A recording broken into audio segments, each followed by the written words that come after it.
Hey, and welcome back to a new Canva tutorial. Today I will show you how you can actually take an image and create a specific shape out of it, or move the image into the shape.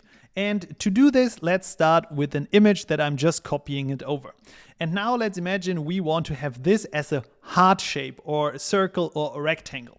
Then we are going at first to the elements tab here. And for the elements, there are specific things. So you would first think basically that, hey, maybe we need to use a shape here in which we can put the image. But in Canva itself, the name for this would be frame. And as you can see here with the frames, we can already use a frame that, for example, is a circle here.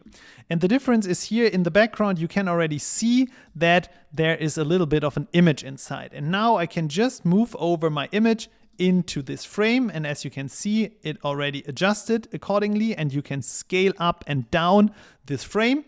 And also what you can do is you can click Edit Image on the top here. So Edit Image, if you click on it, and you can crop the image. So maybe you want to have a different area of the image so that this girl here is sitting in the middle. We can simply crop it. We can also rotate it if we want and do literally anything we want. And then if we are done, the image is filled into the shape, or as we call it in Canva, frame. So I hope you liked the video. You understand a little bit how you can actually do it. If you have any questions, put them in the comments below. Otherwise, see you in the next video.